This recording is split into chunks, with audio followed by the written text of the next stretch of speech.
your journey into the heart and soul of Greece.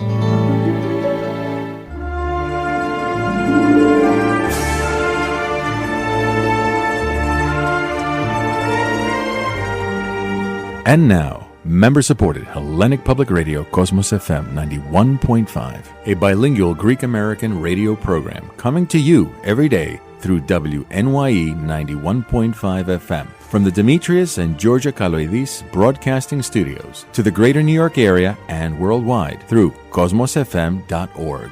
Our programs air Monday through Friday from 7 to 8 p.m., Saturdays from noon to 3:30 p.m., and Sunday mornings from 9 to 1:30 p.m. Στα κακότραχα τα βουνά με το σουραβλί και το ζουρνά πάνω στην πέτρα την αγιασμένη χορεύουν τώρα τρεις αντριωμένοι, ο Νικηφόρος κι ο Διγενής κι ο γιος της Άννας της Komnenης.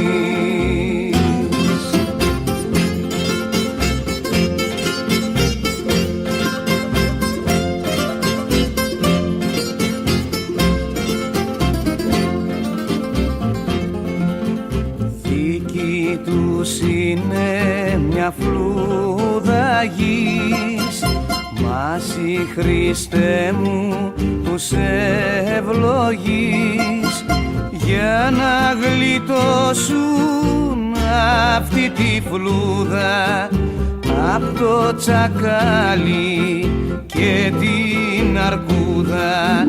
Δες πως χορεύει ο Νικηταράς κι αηδόνι γίνεται ο ταμπουράς.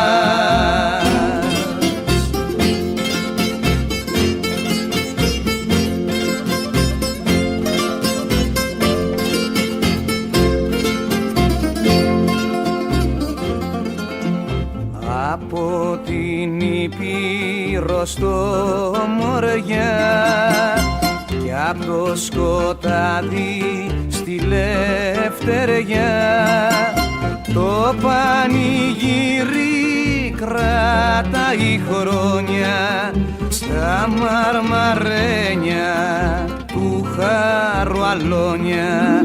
Κρήτης και αφέντης είναι ο Θεός και δραγουμάνο στου ο λαός.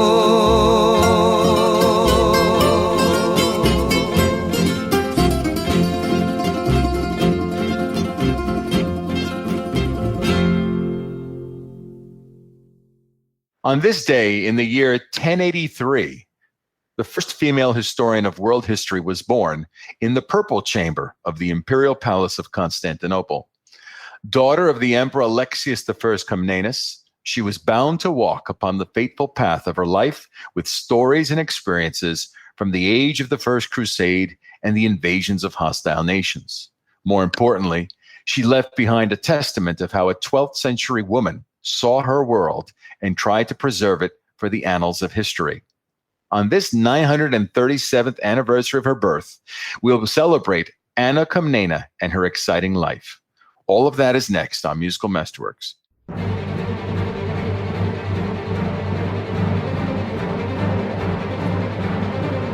Musical Masterworks, a program dedicated to the rediscovery of great symphonic, instrumental, choral, operatic, cinematic, and electronic compositions from antiquity to the present, with your host, Mike Stratis. And good evening. This is Mike Stratis, host of Musical Masterworks. Tonight we are celebrating the 937th anniversary of the birth of Anna Komnene, Anna Komnene, as we heard in the song opening tonight, where there is a mention to the son of Anna Komnene, και ο γιος της Άννας της Komnenis. So who was Anna Komnene? The eldest of her father's 7 children, she was born in Constantinople just a few years after he took over the throne as emperor of the Eastern Roman Empire by seizing it from his predecessor, Nikephoros III. She notes her imperial heritage in her history, the Alexiad, by stating that she was born and bred in the purple, which also is a hint that she was born in the Porphyra chamber, or the purple chamber, of the imperial palace. Anna also notes that in her early childhood, she was raised by the former empress Maria of Alanya, who was the mother of Anna's first fiance, Constantine Ducas. To be raised by the future mother-in-law was a common custom by these times. In 1087, Anna's brother, John II Komnenos, was born. As with some other medieval Byzantine royal women, Anna Komnene, or Anna Komnene, was well educated. She studied the classics, philosophy, music, science, and mathematics. Her studies included astronomy and medicine, topics about which she wrote later in her life. She particularly admired the historical works of Homer, Herodotus, Thucydides, Xenophon, and Polybius. These provided something of a literary paradigm for her later writings. As a royal daughter, she also studied military strategy and geography. With the sudden death of her betrothed, Anna was married in 1097 at the age of 14 to the accomplished young nobleman Nikephoros Vrienios, who was also a statesman, general, and historian. They had 4 children together in their 40 years of marriage.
The stream of time, irresistible, ever moving, carries off and bears away all things that come to birth and plunges them into utter darkness, both deeds of no account and deeds which are mighty and worthy of commemoration. As the playwright says, it brings to light that which was unseen and shrouds from us that which was manifest. Nevertheless, the science of history is a great bulwark against this stream of time. In a way, it checks this irresistible flood. It holds in a tight grasp whatever it can seize floating on the surface and will not allow it to slip away into the depths of oblivion. I, having realized the effects wrought by time, desire now, by means of my writings, to give an account of my father's deeds, which do not deserve to be consigned to forgetfulness, nor to be swept away on the flood of time into an ocean of non-remembrance. I wish to recall everything. Thus begins the great Alexiad of Anna Komnene. The Alexiad consists of a prologue and 15 books, and extends, at least in English translations, to nearly 500 pages. In scope, Anna began her history at Alexios's early military career in the army of the Eastern Roman Empire. The history follows the life of Alexios from war to endless war until the book ends with the death of the emperor in 1118. While Anna Komnene collected all of this history into a concise text, she also imbued the prose with a distinct tone and personality. It is one of her unique characteristics as a historian. Anna Komnene was never afraid to give her personal opinion on people or events, and she filled her history with ample allusions to classical epic poems and mythology. In fact, the title of the Alexiad was meant to draw a comparison between the war-torn life of her father and the legendary warriors of the Iliad.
For they do not look through to the soul, nor have a keen eye for virtue, but they stop at the outward excellencies of the body and admire daring and strength, speed in running and size, and consider these as fit qualifications for the purple robe and diadem.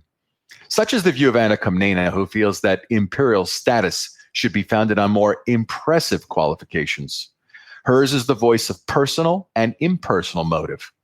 Obviously, she extols traits that are found in her father's reign, but perhaps also in the person of someone else that she has in mind. As for her motive, different historians propose different reasons about why Anna wrote her history. Some claim she used the book to undermine Alexios's imperial successors. She has few complimentary words for them, and to reassert her bid for the throne. Other historians take Anna Komnene at her word when she claimed her goal was to leave a record for the sake of posterity about the eventful life of her father. Alexios I Komnenos was the emperor of the Byzantine Empire in an unbelievably chaotic time of history, and his daughter Anna Komnene was alive to witness most of the major events that occurred in his reign. Even though Anna restricted her history to her father's lifetime, there was no shortage of historical happenings for her to cover. Anna's account reflects the prevailing standards of her age and of her class. She was infinitely more cultured than most of her father's aristocratic subjects. Certainly, she was the most enlightened woman of her age. Her point of view is feudal and military. She seems to have no interest in the other social classes of the empire. At the same time, one cannot omit Anna's filial devotion, which understandably colors her history.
Full of enthusiasm and ardor, they thronged every highway. and with these warriors came a host of civilians, outnumbering the sand of the seashore or the stars of heaven, carrying palms and bearing crosses on their shoulders.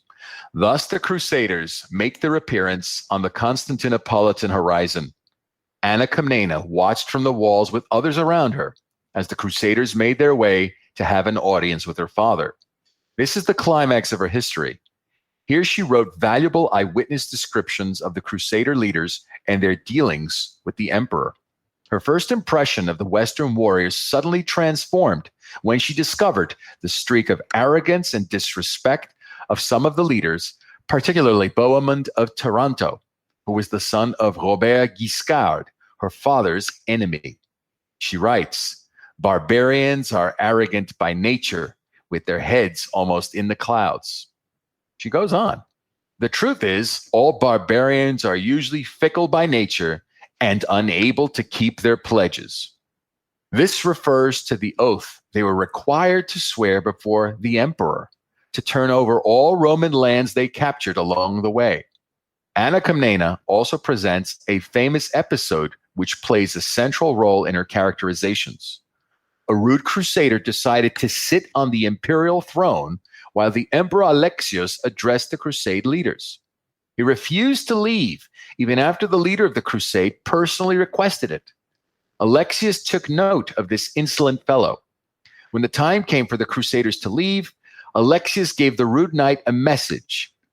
Anna writes, "If I may give you a word of advice, it will be not to put yourself either at the head nor rear of the army, but in the middle. The experience which I have had with the way the Turks make war has convinced me that is the best place." It is pointed out later that the knight was killed in battle.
The general should not invariably seek victory, in my opinion, by drawing the sword.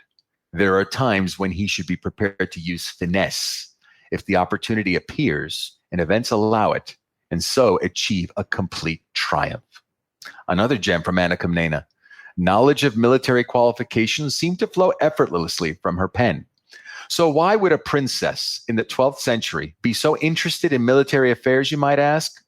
Besides studying military tactics, a subject that was very well established in medieval Greek literature, Anna Komnene often accompanied her father on campaign. Her husband was also a distinguished military commander. Nikephoros Vryenios successfully defended the walls of Constantinople against the early attack of the Crusaders during the First Crusade.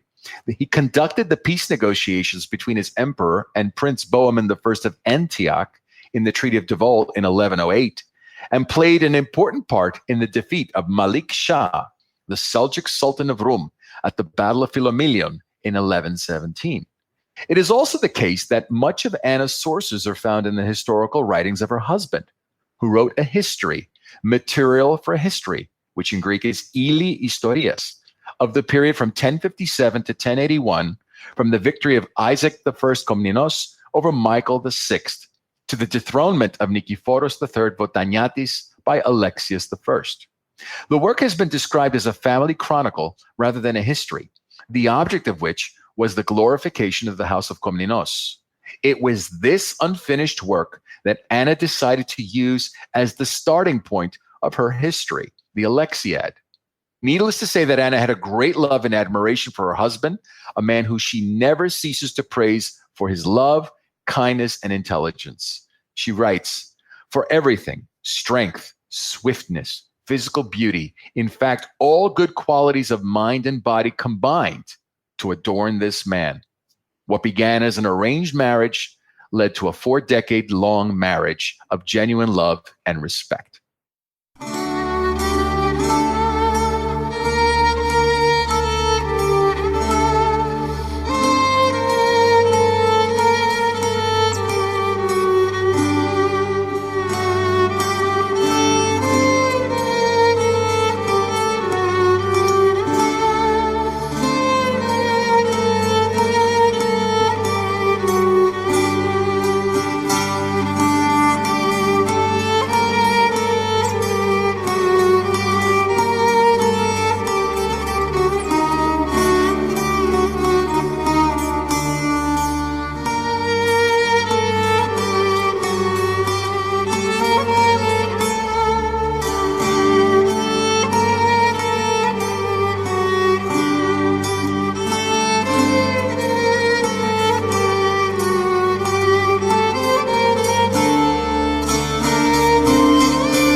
Welcome back to Musical Masterworks with your host, Mike Stratis. We are paying tribute to the 937th anniversary of the birth of the great Anna Komnene, the first female historian of history. I return to another quote. "It is extraordinary that nobody nowadays, under the stress of great troubles, is turned into stone, or a bird, or a tree, or some inanimate object. They used to undergo such metamorphoses in ancient times, or so they say, though whether that is myth or a true story, I know not. Maybe it would be better to change one's nature into something that lacks all feeling, rather than be so sensitive to evil. Had that been possible, these calamities would in all probability have turned me to stone." Of course, Anna Komnene is referring to ancient sources, like Ovid's Metamorphoses in the quote we just heard. But what really is the cause of these calamities of which she suffered? It is the case that she strongly petitioned her father, with the support of her mother, to appoint her husband as his heir, thus depriving her brother John the throne. Many personal reasons are mentioned in later sources, while Anna omits any reference to the scene that took place at her father's deathbed. There, mother and daughter pleaded before the dying emperor to no avail. Her husband, Nikephoros Virienios, had refused, disowned, and disavowed any part in the plot. He openly supported his brother-in-law, John. John had succeeded some time before his father's death to slip into his room and receive the imperial ring without being noticed by his sister. After John ascended to the imperial throne, Anna Komnene continued to plot, hoping to usurp power from her little brother. She wrote, "I will wipe away the tears from my eyes, recover from my grief, and continue my story, earning thereby a double share of tears," as the playwright says, for one disaster recalls another. Nevertheless, the now Emperor John II and his network of agents discovered the plot, seized Anna's property, and forcibly retired her into a convent. Even though being exiled to a convent clearly annoyed Anna Komnene to no end, it also gave her decades of downtime to prepare and write her greatest achievement, the Alexiad.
I wanted to end the program with two very timely quotes that many times seem to behoove the Greek nation.